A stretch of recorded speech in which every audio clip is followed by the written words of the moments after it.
Everyone's saying Brad Holmes played it safe this weekend, that the Lions had a boring draft. But what if playing it safe is the strategy, and the Lions just quietly set themselves up for something very, very special in 2026? We're going to break down every single pick, give you our honest grades, and tell you exactly why past behavior suggests Brad Holmes knows exactly what he's doing, even when it doesn't look like it.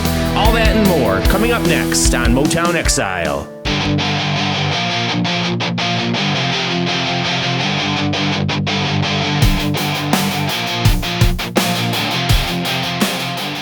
Hello, everyone, and welcome to another edition of Motown Exile, Detroit sports anywhere Exile takes you. My name's Ryan Relkin. I want to welcome you to our Sunday after the NFL draft, where we're going to go over the Lions picks. We're going to talk about my grades for the Lions picks. We're then going to go into some national opinions from people what they think about the Detroit Lions draft. And we're going to look at some highlights of the players and kind of go from there. So hopefully this can be a one-stop shop for you as you're trying to do your own research on the Lions draft, and hopefully it also will give you a little bit of optimism as we head into the rest of the offseason, because I think that some good things are ahead for our Detroit Lions football team.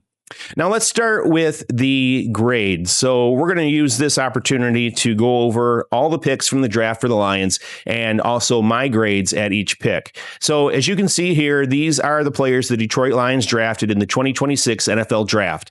Blake Miller in round 1, I gave him an A, offensive tackle, instant starter. Derrick Moore, round 2, I gave him a B+, only because he has a little bit of work to do in his pass rush, but I think he's going to be a starter as well. And he's an edge out of Michigan. Jimmy Rolder, linebacker out of Michigan. I really love his film. This guy looks like he's just a kamikaze all over the field, and he looks like he's going to be a guy Lions fans are going to like a lot. Keith Abney, the second out of Arizona State, a cornerback. I gave this pick an A. PFF had him as the 50th best player available. The Lions got him at 157 in the 5th round. I think that he's going to be a guy who's going to contribute a lot, maybe earlier, maybe sooner than people think, especially with the amount of injuries and amount of questions that there are on that line. If he has one downside, it's that he does commit a lot of penalties because he's aggressive. But if the Lions coaches can help him to kind of get that under control, I think that he'll be a really great find for the Lions in the long run. Kendrick Law, also a 5th round pick, wide receiver out of Kentucky. You watch his film, he gets most of his yards after the catch. Looks like he could be a gadget guy and a very unique fit to this team, sort of an heir apparent to Khalif Raymond. We'll see how he does out of the gate. It's going to be tough to compete and land a spot on this roster, but we'll see if Kendrick Law can get it done. And then in round 6, the Lions took defensive tackle Skyler Gill-Howard and then Tyre West in the 7th round. And you can see that I gave Law a B-, I gave Gill-Howard a B, and I gave Tyre West a B as well for an overall grade of a B-. So let's go ahead and take this opportunity to take a look at the newest Detroit Lions post-NFL draft. Let me take a look at Blake Miller, round 1, pick 17 out of Clemson, and I really, really think Brad Holmes nailed this one. 6'7", 317 pounds, with arms that stretch out over 34 inches. For an offensive tackle, that size is really hard to find. And then look at his combine numbers. 32 bench press reps, that's elite for the position. Here's the thing, the Lions have built one of the best offensive lines in football, and I feel like this pick is all about maintaining that standard. Now, I know some fans wanted an edge rusher in round 1, and I get it, but past behavior is the best predictor of future behavior. Brad Holmes builds from the trenches. He always has. I trust Brad on this one, and I'm really excited to see what Blake Miller brings up front.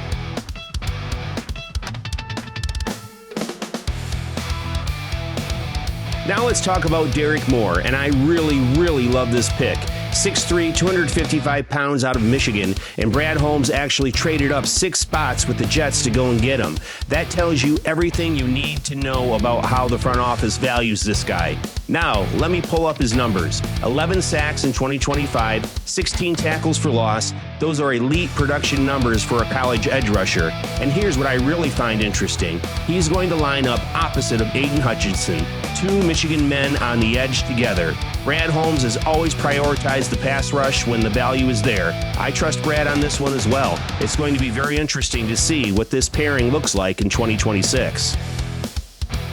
Jimmy Rolder, linebacker out of Michigan, 6'2", 238 pounds, 4th round. Now, he's a little undersized, I'll give you that, but what I feel like people are missing is his athleticism. 36-inch vertical, nearly 10-foot broad jump for a linebacker. Those are really, really impressive numbers. He's got that pit bull mentality the Lions look for as well. I think he could be a diamond in the rough.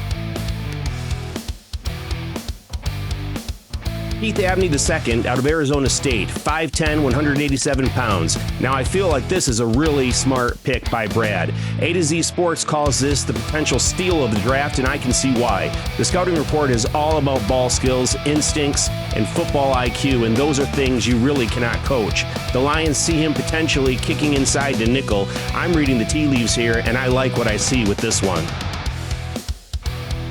Kendrick Law, and this one is really interesting because the Lions traded up in the 5th round to go and get him out of Kentucky. 5'11", 203 pounds, 4.45 in the 40. He led Kentucky with 53 receptions in 2025 and ranked top 10 in the FBS in yards after the catch. I think he's going to be a really fun piece to watch in the offense. Round 6, Skyler Gill-Howard, defensive tackle out of Texas Tech. 6 feet, 280 pounds. Now look, 6th round draft picks are always going to be a little bit of a project, but this guy put up 8 tackles for loss and 5 sacks in 2024. That's a real motor. I feel like Brad is always looking for that energy on the defensive line. Classic diamond in the rough potential here. And finally, Tyre West, edge rusher out of Tennessee, 7th round. And look, I'll be honest with you, 7th round picks are really, really long shots to make the roster, but the Lions have a very, very good track record of developing players. If West brings the character and the work ethic that fits Dan Campbell's culture, it's going to be very interesting to see what they do with him. Hey, real quick before we get back into it, if you're a Detroit sports fan living in exile, no matter where life has taken you, this channel was built for you. Every week, we break down the Lions, the front office moves, the draft decisions, honest and grounded, no hype, no hot takes, just for clicks. If you're not subscribed yet and you're a Detroit sports fan living in exile, smash that subscribe button right now. It really, really means a lot to this community. All right, now let's get back to it.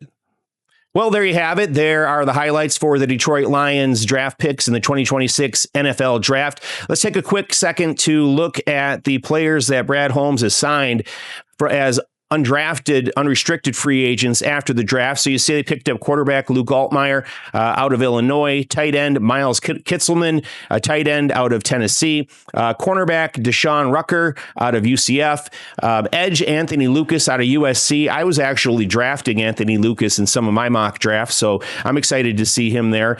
Eric O'Neill, another edge out of Rutgers. It tells you kind of what the Lions are looking to do. They drafted 2 edges and they've signed 2 edges. Offensive lineman Melvin Priestley, also out of Illinois. They must like those Illinois players. We've already got Kirby Joseph. So, and then linebacker Eric Hunter out of Morgan State. And then defensive tackle Aiden Kiana-Ina out of California. And also Amaris Brown out of UNLV, a defensive back. There you have the Lions undrafted free agents. Let's take a quick look also at what the national pundits have to say about this Detroit Lions draft. And you can see here, we got 4 national pundits. Probably the most well-known guy of the whole group is Mel Kiper Jr. He says that Miller should be a Jahmyr Gibbs best friend in the run game in years to come. He gave the draft a B for the Lions. Chad Reuter out of NFL.com gave the team an A- on their draft. He says that he really likes Jimmy Rolder's aggressive style. It's kind of something that I said earlier in the video. Danny Kelly from The Ringer says this is a classic meat and potatoes Detroit Lions draft. And Nate Davis, he's optimistic. He gave it a B. His comment almost sounds like he thought it was close to an A. He says it might be enough to get Detroit back into the playoffs after the 2026 season. So that's what we're all hoping here, is that the Lions are able to make it back to the NFL playoffs and hopefully further than they've ever gone before and find their way to the Super Bowl this upcoming year. I believe it is in Los Angeles next season. So, well, that just about does it for this episode of Motown Exile. If you have your own grades that you want to give or you agree with the grades that I gave the team or some of the pundits, what they gave gave the team for their draft, go ahead and leave that in the comment section below. Also, if you liked what you saw, if you enjoyed this content, please slap the like button. Also, we need you to subscribe. Please hit that subscribe button as well. We're trying to get to 1,000 subscribers by June the 1st. As I said, that does it for now from Motown Exile. Detroit sports, anywhere Exile takes you. We'll see you on the next one.